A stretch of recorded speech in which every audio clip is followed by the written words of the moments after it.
Hello and welcome to At the 55, your home for OUA football. Me and Tom are back on the mics with some of my favorite content out there because it not only blends a conversation revolving, no doubt, around all things Toronto football. And of course, the guest Tom will introduce takes a very specific route with the UofT Blues, but with our guest being familiar with the trenches, there's certainly going to be some line talk. It's a little Toronto football, a little O-line talk. It's my favorite stuff. So, Tom, how the heck are you doing, my friend?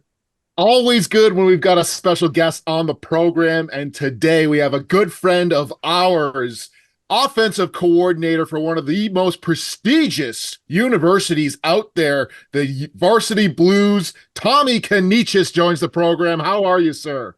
I am fantastic, gentlemen. I appreciate the warm welcome. Super excited to be part of this today. Like I said, one of the best things I was looking forward to is I knew there'd be some O-line talk going on. So I'm looking forward to that.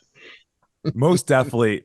And, like I said, for me, Toronto guy, we were messaging the other week just with some stuff going on at my high school down the street from where you're at UofT and trying to make things happen. And there's an exciting buzz around Toronto football right now. And that's where I want to start the conversation. I got first question, so I'm going to start it where I want to.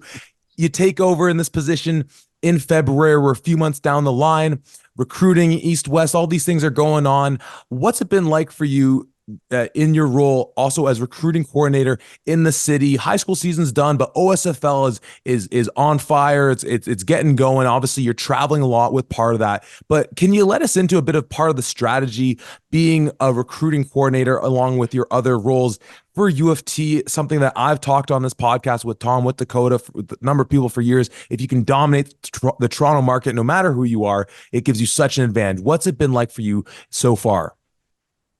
First, I'll say that it's been super exciting, man. I was born in Toronto, moved out to Halton, played my high school ball and rep ball out in the Halton area, and I always saw GTA as one of those places. The entire Greater Toronto area is one where there's dominant athletes that come out.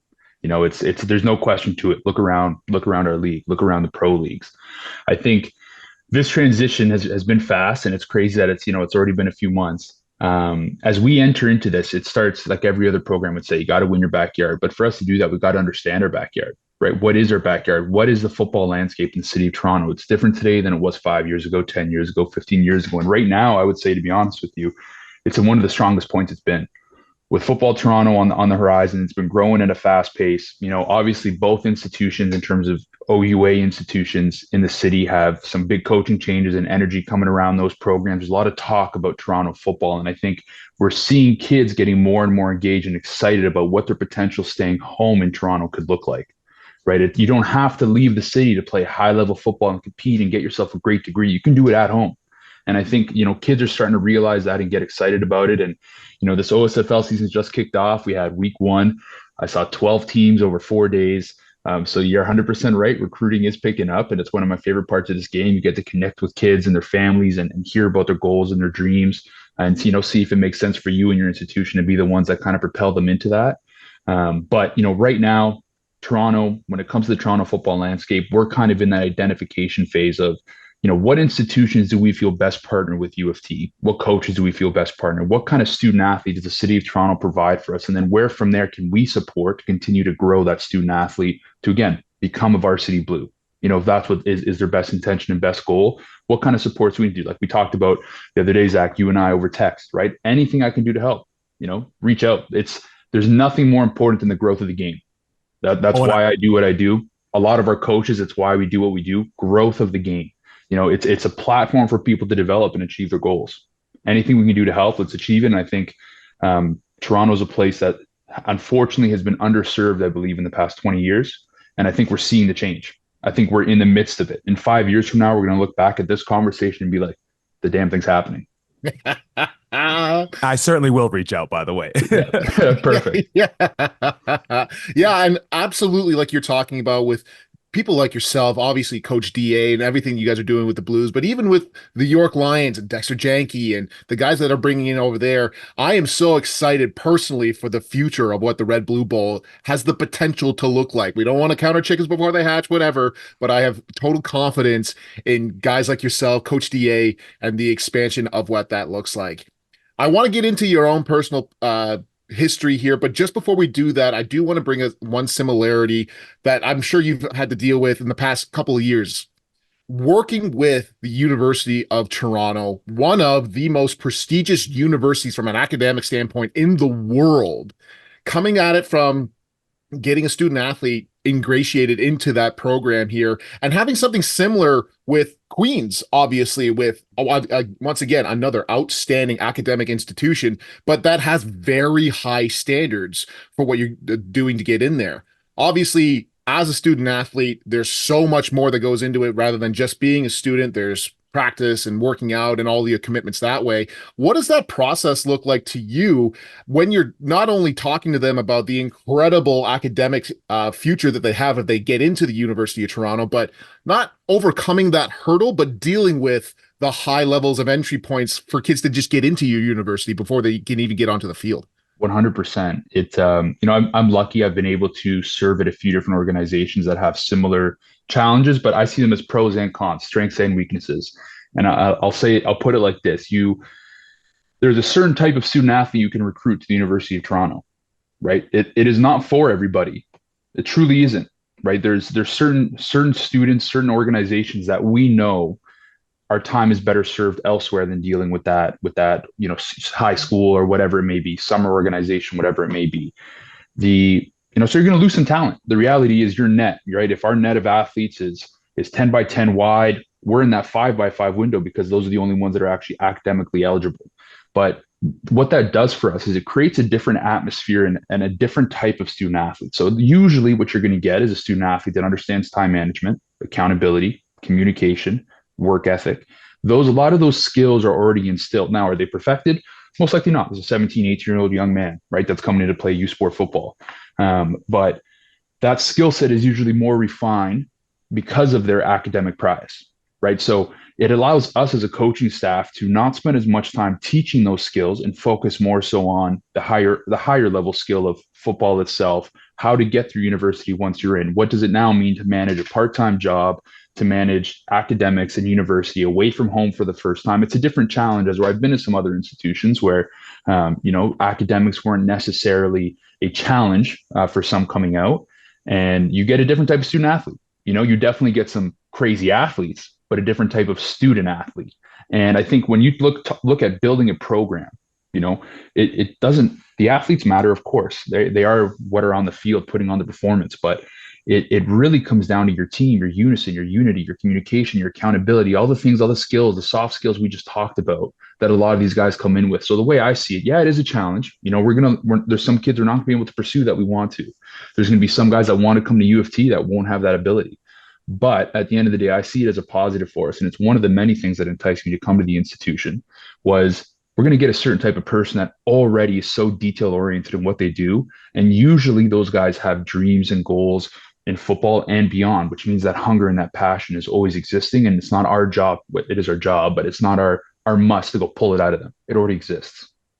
I think that's a great way of framing it, Coach. I think so often I've been on the side of raising that issue that there are obvious challenges when you look at some of the aspects of being right downtown Toronto, price of housing, the academic stands, all those things. But as you're talking about just what it takes to have success at that school, regardless of whether you're a athlete or not, and that the things that make you able to do that transfer to being a successful athlete as well. So I think that's a great way of actually looking at it that, frankly, I haven't really considered. Now, thinking about some of those athletes that you have on the field, because this is a team that goes 2-6 last year, but really had been on, I think given some of the track record over the last decade and change on a positive trajectory. You had the Clay Sakara years, and then even after that, they get the home playoff game, going back to the COVID shortened year. They sneak into the playoffs again with a win against Tom. I'm trying to remember who they beat at the end of this season 2 years ago to. Yeah. Who would that have We'll check the tape been? on that one. I can't remember. It was like a weird finish or something like that. I think they Good knocked that team God. out of the playoffs in the process. I've been hitting the head too many times. O-line problems, right? But I'm sorry, Tom. But when we look at the players still on this team, obviously big news about the young man Kinsell Phillip, who looked like he was kind of this almost second coming of Clay in terms of combining the athleticism with the ability at quarterback. Word that he's now going to the defense side of the ball.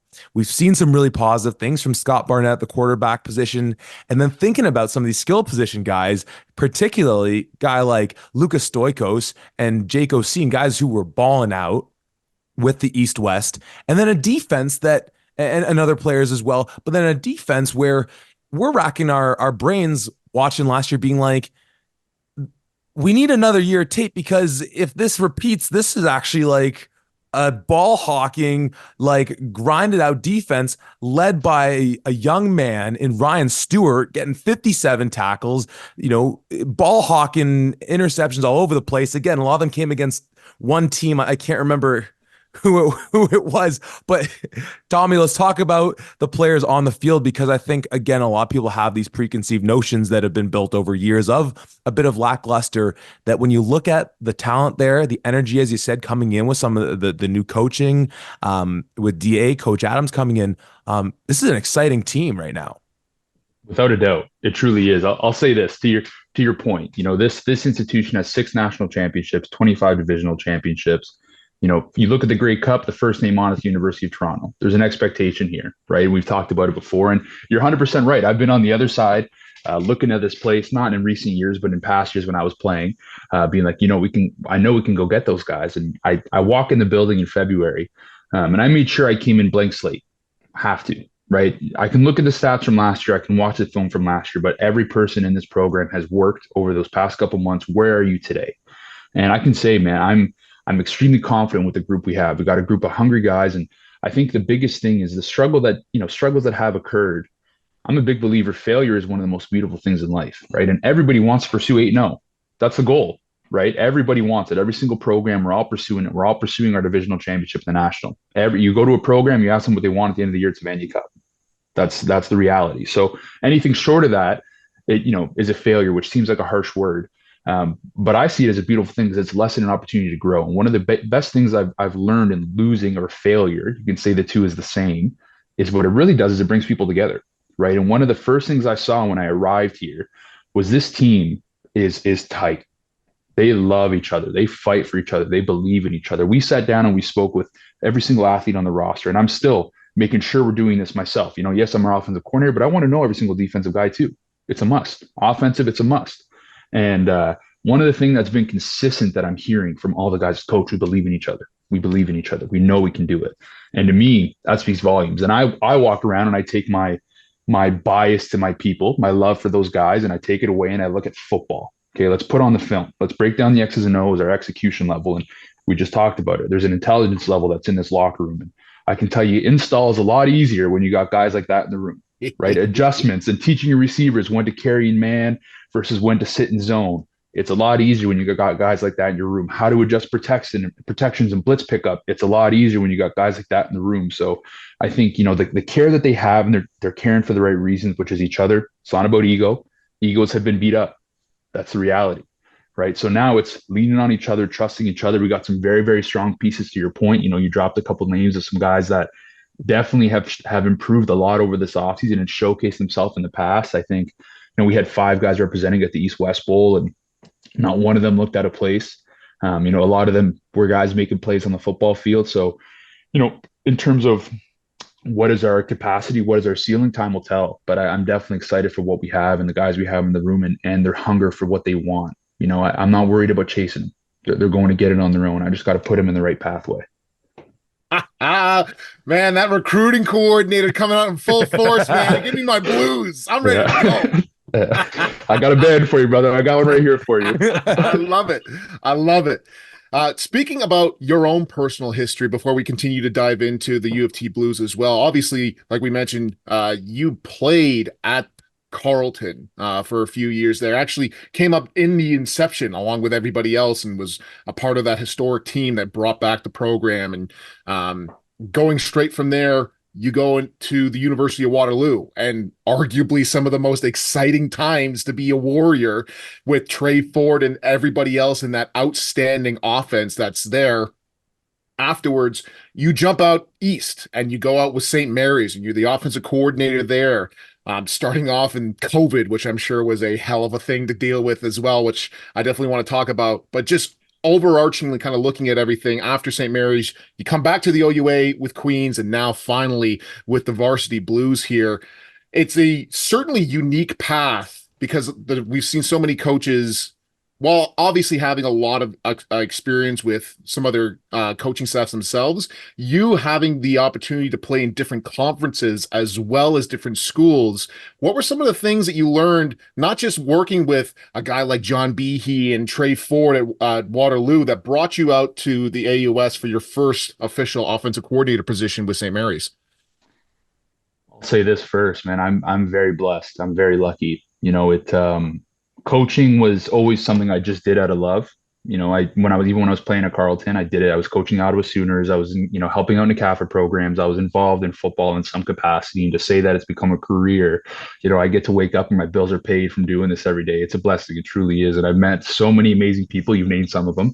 I've coached a lot of amazing people and still get to, and I'm very blessed to do that. I'll say this: the transition from the OUA to the AUS is not this big difference in football that people talk about it like. Man, there are some great football players and great coaches out east. There really, really is. You look at what St. FX has done over the past decade. It's an impressive organization.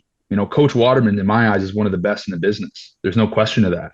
You look over at Acadia and Coach Cummins and the success he's had there, right? That's another one. A guy's been doing it for a long time, one of the best in the business. Great people, great men. I think there's a lot of caveats as to why I believe the AUS may not have, been in the national competition as recently as they would have liked. But to me, man, I think it's this close. It's inches. There's a few guys we know, Jimmy's and Joe's, not X's and O's, and there's a few guys that got to land in the right place. And I can tell you, they're going to get coached. Coach Svek over at X, Coach Dave Vanderhoel over at X. Those guys are some of the best. I got to work with them with Team Nova Scotia and really get to know those guys and see them work their business. And they are some of the best. They truly, truly are. So the difference wasn't as big. I'll say this: the pool that you pull from here in Ontario is very different than the pool you pull from in Nova Scotia, New Brunswick, right? Just football is such a larger platform. We've got 11 OUA schools that play here, right? That's our reality. So these kids are growing up and they're seeing football, and the young men that we coach that graduate and then go in back into their community program and coach and develop at a higher level, you're going to see less numbers of those just based on population. That's a reality, right? So how can you positively affect the change of higher level coaching? And there's things that are happening already in Nova Scotia. Friends of mine, colleagues of mine during my time out there that are impacting the community to try to get more involved. But it's not as big of a difference as people pretend like it is or talk about it to be. It truly, truly isn't. Well, and coming off of East West, just in the landscape of U Sports football right now, it seemed apparent to just what you were talking about. Tom and I were having that commentary that when you strip off the logos, or in the case of this East West Bowl, you just put so many logos on, you can't tell who comes from what school, that you're just watching great football because the talent is immense, and the talent comes from every school across all four conferences. And you got to coach in the East West Bowl going back to was it 2 years ago now, I believe, in 2022. Correct. With Team East. What do you take away from an experience like that? Obviously, as Tom has already raised, you've had so many great coaching experiences and being able to work with some great athletes and some great coaches and all the lessons from that type of environment where it's the best of the business, both again, coaches and players across U Sports, with us being right on the back of the 24 East West Bowl. What was that experience like for you? Oh man, I'll say this.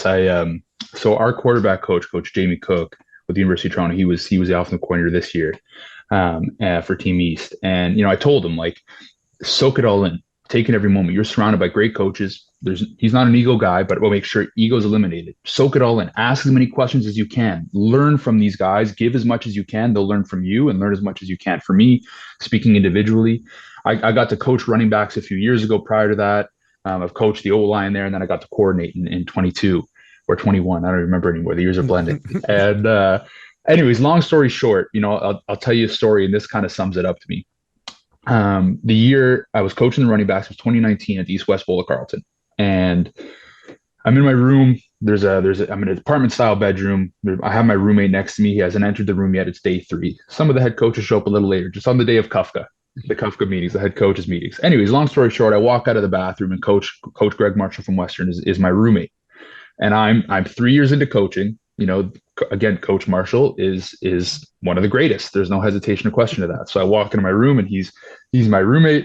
A little more to the story, but I go change, come back out, and then Coach Glenn Constantine's in the room with him. So I'm this fresh coach, only 2 years in coaching running backs, University of Waterloo, and I'm in the presence of Coach Greg Marshall and Coach Glenn Constantine, just getting to pick their brains. And I made sure I did. We got the coaches social tonight. I'm driving. You guys are in the car. I'm picking your brains. And it was, to me, it's the best part of that event as a coach. For the athlete standpoint, you get to compete with the best and really see where you stand. Right? Who are you? Where do you need to get better? And one of the things our guys talked about a lot was, Coach, we belong here. Damn right you do. Right? There's a reason you're here. There's a reason your name was put on the list. And I think, again, for our guys specifically, UofT football, it's exactly what they needed. They showcased, they showed up, and they saw they belong. Right? Confidence is everything. And they have a lot of reason to be confident. They're hardworking, smart, intelligent young men. But as a coach, the best thing you can do, go in there, soak it all in, eliminate ego. I learned that quickly. Coach Snyder at Queens is one of the best at talking about that often. I'm very lucky to have worked for a man like that too. Eliminate ego, soak it all in. It's never about you. It's always about us. We all talk about it, but how do you live that? Right. And I think East-West is a week where you can go in, if you can eliminate that ego and you can just go in and soak it in, build relationships, ask questions, watch other players, learn from other players, learn from other coaches. It is one of the best experiences you can have as a football person in general. Mm-hmm. Mm-hmm. And I got to say, building off of that as well, one of my favorite moments of East-West during this entire week, and for those of you who don't know, I love football very, very much. I'm grinning from ear to ear every single time I get a chance to step onto the beautiful campus that is Waterloo. But we go into the the head coach panel that's hosted by Michael Faltz, that has the 4 championship winning coaches. And I'm really excited. We got a bunch of people in there. I sit right next to Tommy here. And the moment that things start, you, Tommy, pull out a notepad and you're taking notes and you want to hear and you want to listen. And it would be so easy for you to be, you know what? I'm an offensive coordinator. I made it. I'm one of these guys now. I'm in this conversation here. But you're not, and you're taking notes. And on the other side of me is Brendan Conway, and he's doing the same thing. He's got his laptop out. He's taking notes. And that visual to me was just one of the coolest things ever, to not only speak to just the atmosphere that is OUA football and just U Sports football, but to you as a person and as a student of the game first and foremost. And it's one of the main reasons that, as an example of your personality, one of the main reasons why you and I get along so damn well, and you're one of my favorite guys to see on a daily basis here.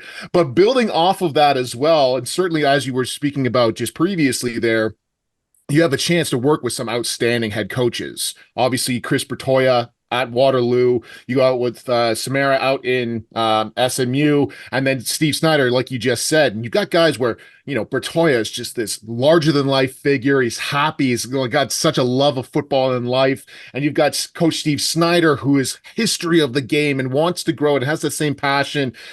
What are some of the things that you brought from your own personal experiences working with them specifically that's helping you right now?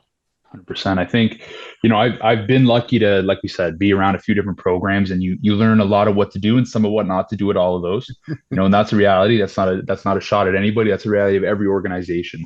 And being my first stop being University of Waterloo, I thought it was, for me, it fit me perfectly in terms of my development and what I needed. I'm a believer in player development. That's why I do what I do, the development of people. Football is a platform to achieve that. And Coach Bertoya, like you talked about, he's a man that does it for the people. That's who he is. He loves football. He loves running the football, right? And it's my kind of guy. And but I can tell you this, like, as a coach, I learned quickly from Coach Bertoya what it meant to be a football coach, but also how to be a husband, how to be a father, how to manage a family, how to take care of your people, how to treat your players and your other coaches as family. I learned that really, really quickly. And then obviously there's X's and O's that I learned, and field positioning and schemes and defensive breakdowns, and obviously all those aspects. But I would say that was one of the biggest lessons I took from my time at Waterloo was, how do you treat your people? How do you develop people? How do you show them love? How do you maintain your composure in those situations where it may be tough to, because being a player coach brings its own challenges, right? It brings its own different type of challenges, and Coach Bertoy is one of the best at managing those. I think, and then after Waterloo, I felt fully prepared for an opportunity to go and coordinate. Like you said earlier, it was through COVID, very, very young roster. All these things going on, lots of changes. I was the fifth offensive coordinator in 5 years when I entered the program. And Coach James Colsey was the head coach when I had first arrived at St. Mary's, who's currently the head coach at Florida A&M. And Coach Colsey comes from a D1 background. So there was a lot of different learnings for me in that context. Okay, how do we build a roster? How do we identify guys? What are some of the ways and connections and networks that we can leverage to try to build the most successful organization? Those are some of the things that I took from that time with Coach Colsey. And then also I can say this: I learned a lot about defense. He's one of the brightest defensive minds I've been around. I learned a lot about defense and the game itself. And then Coach Colsey had moved on, and Coach Samara had come in. I actually played for Coach Samara, so there was different types of learnings. Coach Samara is a Halifax native, so I learned even more about the institution itself, St. Mary's, and the city, and how we best intertwine the city and the fan base. So what it means now to become a marketer and administrator, kind of more of the business spectrum of this role.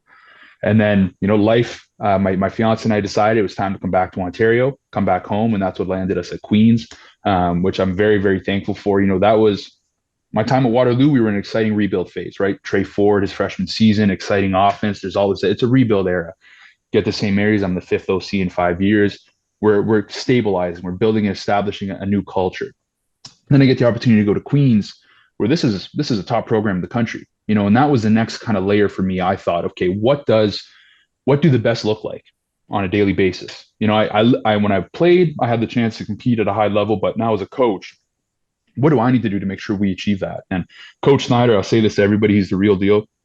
He truly is one of the best in the business. I have nothing but positive things to say about that man, his program, and what he's built there. I'll tell you a story that stuck with me in this spoke. I'll try to sum it up pretty quick, but it's first day training camp, and we're in a team meeting, and Coach Snyder says, when we go into field goal, offense, you're on one sideline, defense, you're on the other. You're on a knee behind the goal line. I don't want to hear a word. When the whistle blows, your eyes are on the field goal unit. Coach Dandria is going to run it. Everybody needs to listen to it. You never know when your number will get called. So, like every football coach, I'm prepared when the whistle blows to tell guys to shut their mouth and get behind the goal line and stop talking and be locked in. Like every program we've been around. And we're on the field and the whistle blows and the guys skirt sideline to sideline. They get on a knee and they're watching field goal and they're not saying a word. And I'm looking around and I'm like, am I in the twilight zone? Like what is going on here? And that, to me, that was day one of training camp at Queens for me. And I said, okay, I see the difference. It's discipline, it's culture, it's buy-in. These guys believe in what they're pursuing because they know they're taken care of. There's stability in staff, there's development. All these guys have been recruited, developed, retained, and are about to graduate. He's built such a strong program where these guys just understand now that this is the standard. This is who we are and this is what we do. So I would say that was one of the biggest things I took from my time at Queens. There was a lot, but one of the biggest things I took was, okay, what is a standard? How do you establish it? How do you maintain it? But how do you do that in a respectful manner that these guys understand and believe in? You're not doing it because I told you to do it. You're doing it because it's what's best for us, and here's why. So I would say those are some of the biggest lessons. And again, I've been very, very lucky. And then now with the man I'm working with, Coach DA, I'm privileged. I've known Coach DA a long time. He was a defensive line coach, strength and conditioning coach when I was a player. And him and I, I was a film junkie. I'd be in the office, it'd be midnight, 1 a.m., and I'm watching film, and Coach DA's in the office working, prepping for the game that week. And he comes over and he starts teaching me D-line stuff. I start teaching him O-line stuff. And then we got to work together at University of Waterloo. And then obviously with him getting hired, it made a lot of sense for me to put my name in. I know the man, I know who he is, what he leads, how he leads, what he's about. And I knew that was an environment I could be in. I've learned a lot from Coach DA. I have through the years. He's definitely a mentor of mine. So to be able to work with my guy again, I'm definitely excited about that, to, build this. And because like we said, I've been very, very privileged. I'm very thankful. And those are just the head coaches. There's a lot of other guys that have had massive impacts that we could sit here and talk about for hours. Well, I'll have to at least throw out one more name just to shout out my boy, Matt Nesbitt, who, of course, you were working very closely My guy. with Queens. We're talking coaches and you brought up Coach DA, and that's where I want to go. I mean, you brought up Coach Jamie Cook. I played with him at Guelph. You still have Coach Ross Asaro on your staff Yep. at U of T. One of my old O-line coaches from way, Yep. way, way back in the day. But Coach DA's coming in there. What so far has been the philosophy, the mentality, kind of building off that messaging or that idea you were talking about of seeing what Coach Snyder does at Queens, of establishing the culture? What does that look like under a Coach Adams run Mhm. football club so far in the going? Well, I think to start it, our biggest piece, when we talk about, the guys that are in house, graduation is the priority. That has to be number one. Has to be. It's a non-negotiable. We think about that when we recruit. We think about that when we're making decisions on our roster, when we're talking about where we're going to spend our money. It's about how are these guys going to graduate. That has to be priority number one. And I couldn't agree more with that. I think it has to. It's why we're here, right? We all know, knock on my big head, football, one hit and things change quick. Mm-hmm. It's about the degree you get. And again, at the University of Toronto, you're setting yourself up for success with a degree from that place. So that's number one.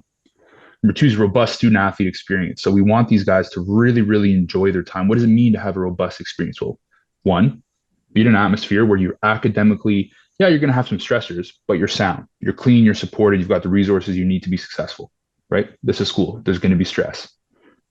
Second, have a good social experience. What kind of city are you in? What kind of people are you surrounded by? Who are your teammates? What are they about? What drives them?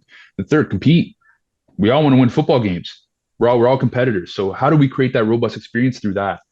I think those are two things that we've talked about a lot. Again, notice it's talked about the person, not the play. Take care of the person. I'm a big believer, Coach DA and I have talked about this a lot. He's the same. Take care of the person. The player will take care of the rest.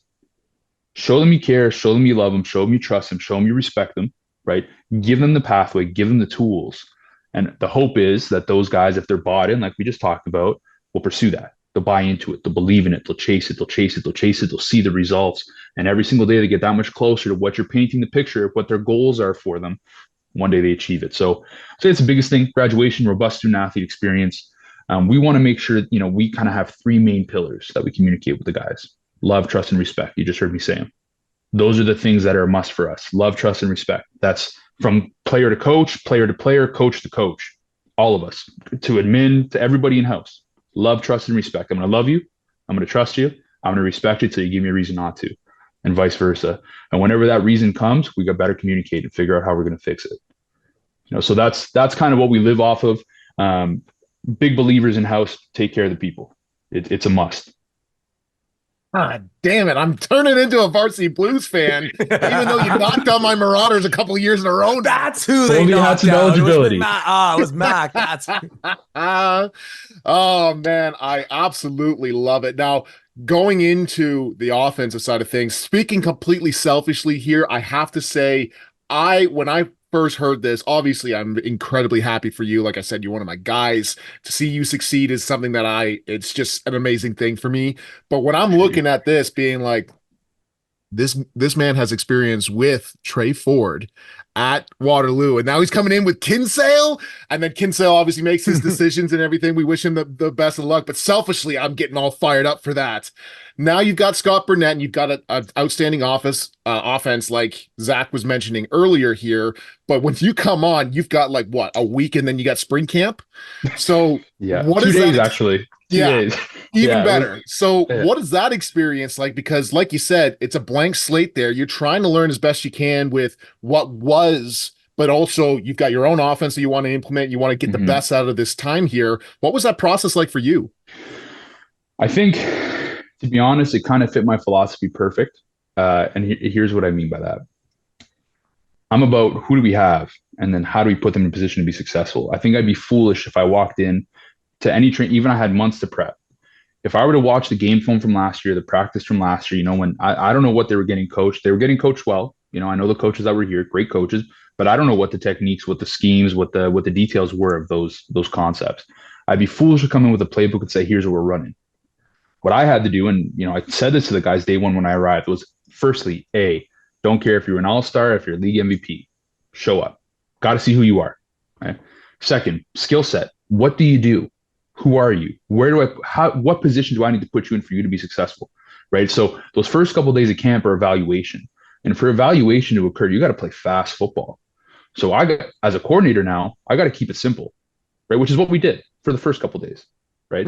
Kept it simple. And then we add layers, right? Another thing I took from Queens, and I mean, I'm a believer in it, is escalation in system, right? So we may start with a one back inside zone read option. Then what's our second layer? Okay, now we're adding a fullback to the front side. Well, now we're adding a fullback and capping off the backside. Well, now we're running slice action zone. We're adding these different layers bit by bit to start to see what does our talent level fit? What do we have and how do I put them in position for success?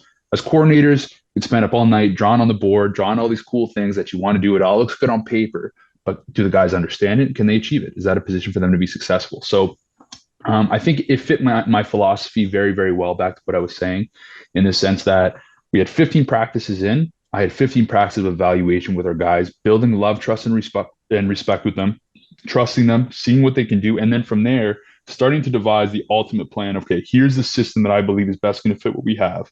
Here's the skill set I have. Here's the systems I know. From that, okay, let's attach it to our athletes and what they have and what they bring to the table. And then the last piece is, I told these guys this, and I told them all summer, and they're headed into the summer through exit meetings, was force me to put you on the field. And you do that through your play, right? And then speak. Let me know this program belongs to you guys. Speak. If there's something you don't understand, if there's a system you're not understanding or agreeing with, come and have the conversation, because one of two things will happen. I'm going to have an answer for you. You're going to walk out with a better understanding, or I'm not going to have an answer for you. And now I got to find one. I got to think about it and fix it. So long-winded answer, but it was a smooth transition, to be honest with you, because my biggest emphasis was get to know our guys, people, and players, and then devise from there. Okay, here's our strategy moving forward in terms of our best execution levels. Coach, last thing I want to ask you about, and really just as a more of another shout out, and Tom had the pleasure of getting to interview her at East West on your coaching staff. We've been going over all the incredible talent you have on the field, on the sideline.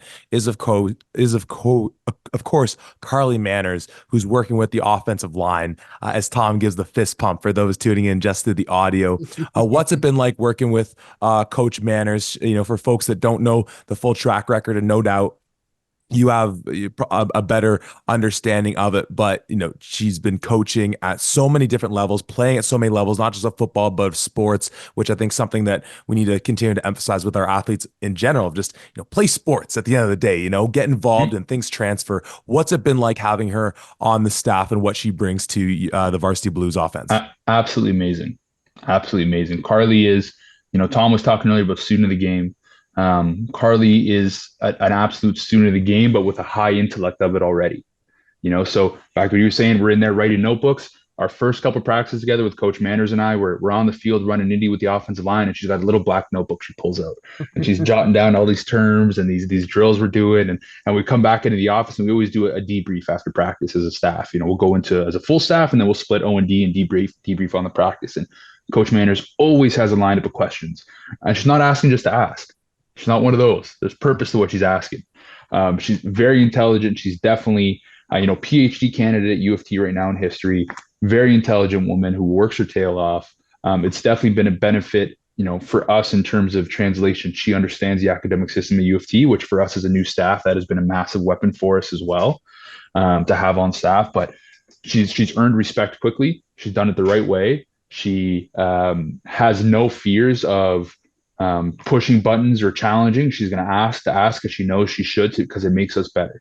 And so I've absolutely been a fan. I've only known Carly for a short period, but the connection that we've been able to create, the student that she is, her buy-in that's already existed. She's the head coach for Team Ontario Women's U18, and we're sitting down later this week to talk about head coaching and some lessons I've learned during my time head coaching in the past, and some best practices and things to prep for. And that she asked for that.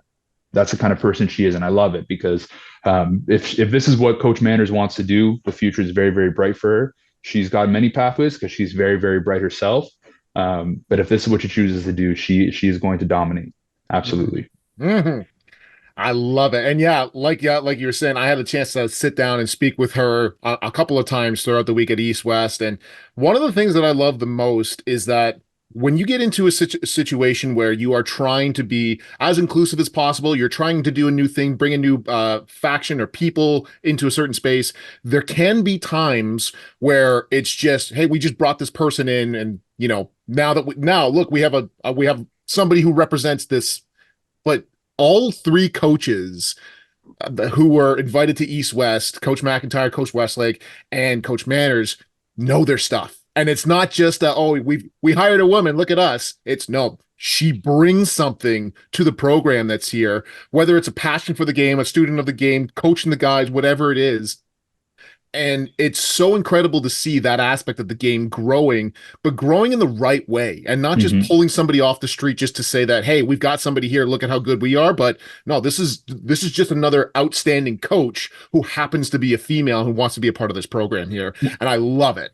100% earn not given, right? Earn Yes. not given. And this is a conversation I've had a lot with my fiance. She works in human resources, and she's a big ambassador for diversity, equity, and inclusion. And we talked about this kind of stuff a lot because it is important. And you look at football, the locker room is one of the most diverse places you can find. Truly, Hmm. short, tall, fat, rich, poor, you name it, it exists in there. Right? People from different races, different cultures, different religions, it exists in the locker room. That is the reality. It is the most diverse place you can have. Football should be diverse. It should be inclusive of all. It is for the most part. How do we get more women involved? More women involved in the sport? And I think we'll use Coach Manners. It's been earned. An opportunity was granted and it's been seized.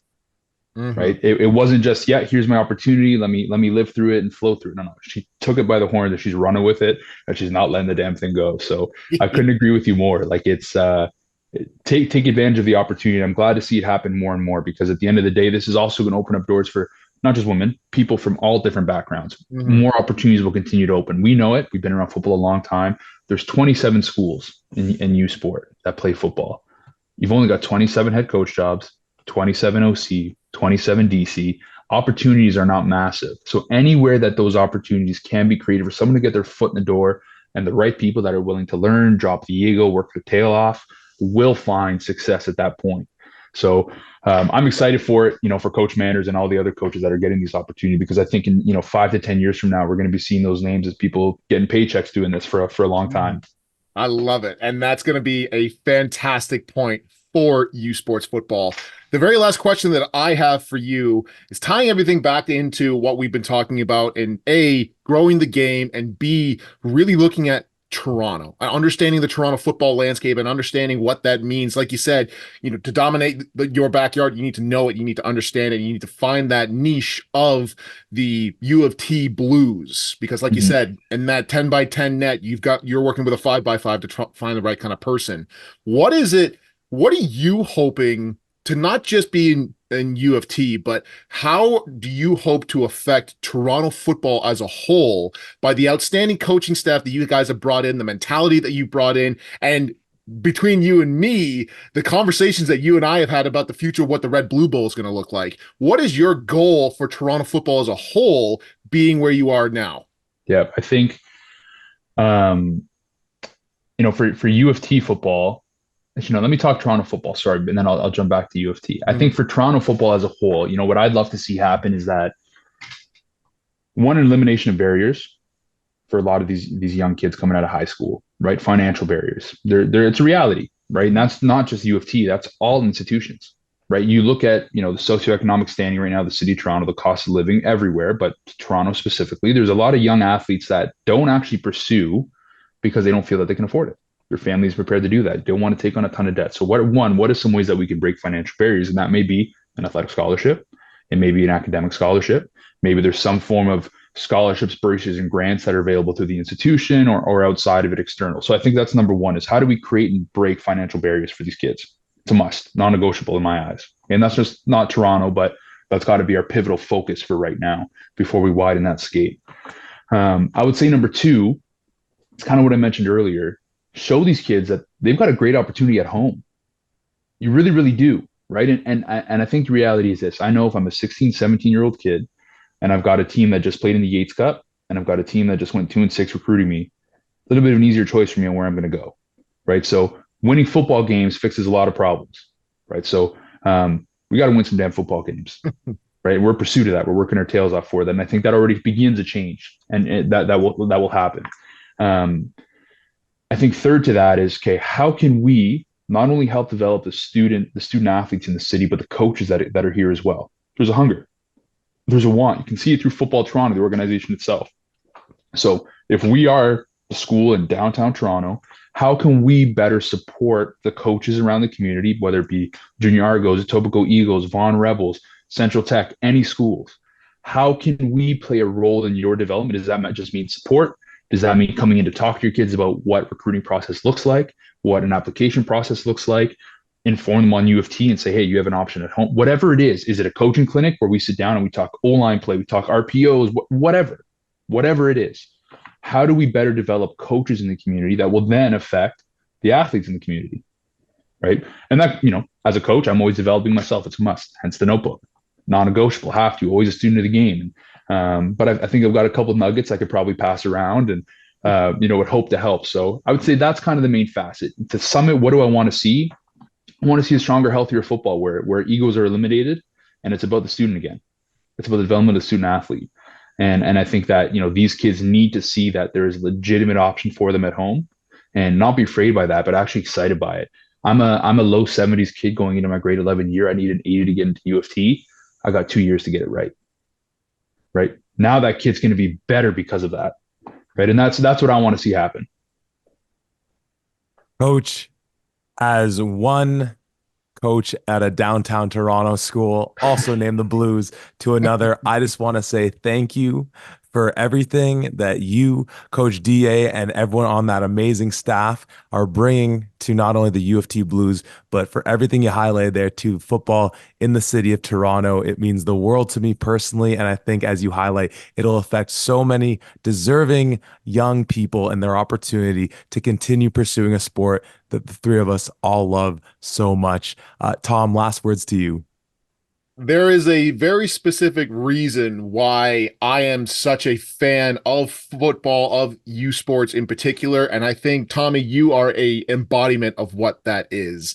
The joy, the love of the game, doing it for the right reasons, wanting to see players succeed. There is a specific reason why I have gravitated towards you almost instantaneously as soon as we met, my man, because you have so many of the same values that I have as well. I am so appreciative of you taking the time to be with us, and I cannot wait to see what you do and what that coaching staff does with the UofT Blues. We've mentioned it before. When Toronto football is at its peak, the entire country is at its peak. So I can't wait to see what you do. I'm a fan of you first and foremost, and I'm happy to call you a friend as well. Thank you so much for coming on the pod, my man. I appreciate you guys. Thank you for having me. Again, love what you guys do. You are making a difference. So I appreciate what you guys do on a daily basis, truly. So again, thank you for having me, guys. He's the offensive coordinator and recruiting coordinator for the UofT Varsity Blues, Coach Tommy Kanichis, joining me and Tom on the pod today. That'll do it for this episode. We have plenty of content still coming out on Instagram from Tom's adventures at the East-West Bowl. We'll have some more pods down the pike. And again, Top 100 will be coming out this summer, so stay tuned for all that right here at the 55.